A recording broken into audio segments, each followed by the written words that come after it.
हर रोज एक नई कहानी देखने के लिए चैनल को सब्सक्राइब करें और बेल आइकन दबाना ना भूलें। रिंकी अपने ससुराल वालों के साथ मुंबई में रहती थी। एक दिन शाम को उसका पति कपिल ऑफिस से घर आता है और अपनी माँ कुमती को जोर जोर से आवाज देता है। उसकी आवाज सुन के दोनों सास बहू उसके पास आती हैं। तभी कुमती कहती है, क्या हो गया तुझे? तू ऑफिस से कौन सी एनर्जी ड्रिंक पीकर आया है जो आते ही इतना चिल्ला रहा है? बोल अब। माँ, जो खबर लेकर आया हूँ आप उसे सुनोगी तो आप भी बहुत खुश हो जाओगी। अरे बता ना, अपन ने वैसे भी बड़े दिन से कोई अच्छी खबर नहीं सुनी है। बताइए ना कपिल जी, मुझे भी सुनना है।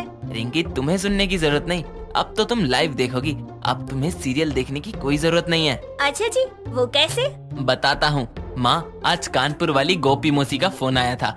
कल सुबह की गाड़ी से वो हमारे घर आ रही हैं कुछ दिन रहने के लिए। मैं तो बहुत खुश हूँ, अब तो बहुत मजा आएगा। नालायक, तू इसलिए खुश हो रहा है? तूने हाँ तो नहीं बोली ना?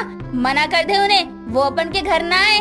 क्यों माँ जी, वो आपकी बहन है ना, और आपने आज तक बताया नहीं कि आपकी कोई बहन भी है। रिंकी, मैं बताता हूँ। माँ ने इसलिए नहीं बताया क्योंकि माँ और मौसी की बिल्कुल भी नहीं बनती एक दूसरे से, और दूसरी बात, अभी तक उनकी शादी भी नहीं हुई है। अब मैं तुम्हें क्या बताऊं, मौसी हमेशा माँ की भाषा का मजाक बनाती है और माँ हमेशा उनकी भाषा का। वो कहावत सुनी है तुमने, एक म्यान में दो तलवारें? ऐसा ही कुछ होता है जब दोनों साथ होती हैं। क्या बात है कपिल जी, जब सुनने में इतना अच्छा है तो रोज देखने में कितना मजा आएगा।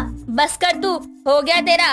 और तू ज्यादा मत बोल, जाके किचन में खाना बना, मजे लेने हैं इनको। अगले दिन सुबह सुबह कपिल अपनी कानपुर वाली मौसी को लेकर अपने घर पहुंचता है और अपनी पत्नी रिंकी को आवाज देते हुए कहता है, रिंकी, मैं कानपुर वाली मौसी जी को ले आया हूँ, उनके लिए कुछ चाय नाश्ता लेकर आओ। जी अभी लाती हूँ। कपिल, हमारी आयला गैला बोलने वाली तेरी माँ और मेरी बहन कहाँ है? कहीं दिखाई नहीं दे रही। हमारे आने की खबर सुनकर हॉस्पिटल तो नहीं पहुँच गई?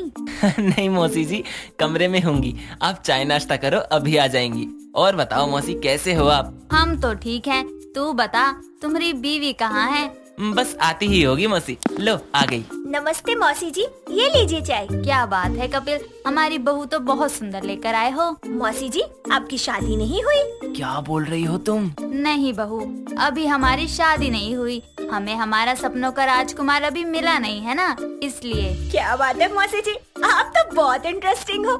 ए बहू, तू ये किससे और क्या पूछ रही है? इसका लगन कभी नहीं होने वाला और कुछ समय बाद तो इसको सपने आना भी बंद हो जाएंगे। दीदी, आप ऐसा क्यों बोल रही हैं हमें? हम शादी तभी करेंगे ना जब हम चाहेंगे। ओके ओके, शांत हो जाओ लेडीज। अब मैं ऑफिस चलता हूँ, शाम को मिलता हूँ आप सबसे। कुछ समय बाद कपिल अपने ऑफिस के लिए चला जाता है, जिसके बाद सभी लोग अपने कामों में लग जाते हैं। थोड़ी देर बाद रिंकी शाम के समय अपनी सास के कमरे में आकर कहती है, माँ जी, रात के खाने में क्या बनाऊं? आप ही बता दो, आपको क्या खाना है? बहू, आज मैं क्या कहती है, खाने में वड़ा पाव बना डाल और वो मस्त का थोड़ा ज्यादा मार कर लाइयो।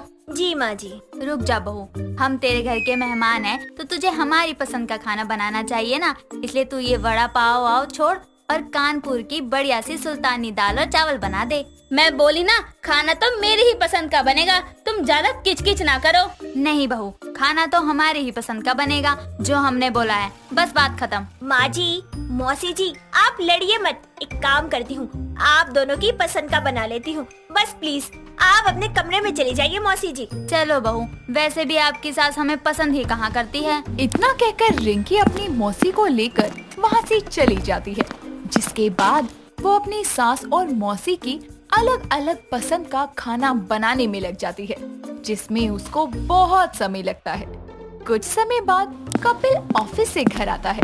रिंकी को इतनी रात तक किचन में खाना बनाते देखकर वो कहता है, क्या बात है मैडम, आज कौन सा सीरियल देखने में बिजी हो गई जो अभी तक किचन में ही लगी हुई हो? अब तो ऐसा लग रहा है तुमने मुझसे नहीं, किचन से ही शादी करी है। ज्यादा समय यहीं बिता रही हो। कपिल जी, आजकल तो कोई और टीवी सीरियल देखने की जरूरत ही नहीं है। हमारे घर में ही लाइव शो चल रहा है, दो बहनों की दुश्मनी। इसे देखने और सुलझाने में ही सारा समय लग जाता है।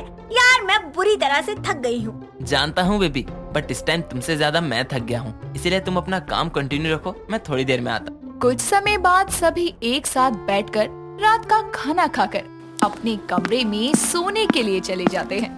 अगले दिन रिंकी अपना सारा काम खत्म करके बाहर कुछ सामान लेने के लिए जैसे ही बाहर निकलती है, तभी उसकी सास कहती है, ये बहू तू अकेले कहाँ जा रही है? चल मैं भी तेरे साथ चलती है, मैं भी कुछ अपने लिए पसंद कर लेगी ना। बहू तुम बुरा ना मानो तो हम भी तुम्हारे साथ चलते हैं, हम अकेले घर में करेंगे ही क्या? हे भगवान, ये इंडिया पाकिस्तान के बॉर्डर पर खड़े हुए सैनिकों की तरह जब देखो तब लड़ती ही रहती हैं। जरा भी चैन नहीं लेने देते मुझे। जी मौसी जी, इसमें पूछने वाली क्या बात? तू क्यों जाएगी रे मेरी बहू के साथ? दीदी आप बहू खरीद कर लाई है क्या, जिस पर सिर्फ आपका नाम लिखा है? ये हमारी भी बहू है। जी माँ जी, मौसी जी, चले अब। इतना कहकर रिंकी अपनी सास और अपनी कानपुर वाली मौसी के साथ मार्केट के लिए निकल जाती है। कुछ समय बाद तीनों मार्केट पहुंच जाती हैं और अपनी अपनी पसंद की शॉपिंग करना शुरू कर देती हैं। वहीं कुछ दूरी पर रिंकी घर के लिए कुछ सब्जियां खरीद रही होती है। तभी उसकी सास कुमती उसके पास आकर कहती है, ए बहू तू ये घास फूस क्यों ले रही है? लौकी भिंडी तेरे को पता है ना, मैं ये सब नहीं खाती। नहीं बहू, अब तुम यही लो, क्योंकि हमें हरी सब्जियां बहुत पसंद है और इससे वेट भी नहीं बढ़ता और खाने में अच्छी भी लगती हैं। ए बहू बोला ना नहीं लेने का। बहू हम कह रहे हैं ना, ले लो। रिंकी की सास और कानपुर वाली मौसी की आवाज और बोल सुन के मार्केट के बहुत सारे लोग वहाँ जमा हो जाते हैं और दोनों की अलग अलग भाषा सुन के उनका मजाक बनाने लगते हैं, जिस पर रिंकी को बहुत गुस्सा आता है और वो अपनी कानपुर वाली मौसी और अपनी सास दोनों की बहस और भाषा से परेशान हो जाती है। कुछ समय बाद सभी घर वापस आते हैं और ऐसे ही कुछ दिन बीतते हैं। तभी एक दिन रिंकी अपने पति कपिल से कहती है, कपिल जी अब बहुत हो गया, मैं थक गई हूँ। आपकी मौसी जी से पहले माँ जी कम थी क्या, जिन पर ये मुंबई वाली भाषा का भूत सवार था? अब ये मौसी जी और आ गई, जिन पर कानपुर का भूत सवार है। मैं समझता हूँ तुम बहुत परेशान हो गई हो, लेकिन अब मैं उन्हें ऐसे जाने के लिए कह भी नहीं सकता ना। कपिल और रिंकी आपस में बातें कर ही रहे थे कि तभी उन्हें अपनी माँ और मौसी की आवाज आती है, जिसे सुनकर दोनों उनके पास जाते हैं और रिंकी उनसे कहती है, क्या हुआ मौसी जी, अब किस बात पर बहस हो रही है आप दोनों में? ए बहू तू मेरी बहू है, तू पहले मेरा लाया कपड़ा पहनेगी और ये क्या कहती है कि तू इसका लाया कपड़ा पहनेगी। बहू तो हमने क्या गलत कहा, इनको क्या पता क्लास के बारे में। देखो हम तुम्हारे लिए कितने अच्छे कपड़े लाए हैं। माँ जी, मौसी जी, बस कीजिए, क्या है ये सब? अरे आप दोनों सगी बहनें होकर एक दूसरे से आगे बढ़ने की होड़ मचाती रहती हैं। अरे कोई मेरे बारे में भी सोच लो, मैं भी एक इंसान हूँ, कोई मशीन नहीं हूँ। जब देखो तब काम काम काम। माँ जी, ये आपकी छोटी बहन है, अगर मैं कुछ दिन इनके हिसाब से चल लूंगी तो क्या बुराई है? और मौसी जी आप, माँ जी आपसे बड़ी हैं, अगर कहीं वो आपसे कुछ कह देती है तो उनकी बात मान लीजिए ना। उनकी इज्जत करने से आपकी इज्जत घट तो नहीं जाएगी, लेकिन आप लोगों को तो बस लड़ना ही आता है।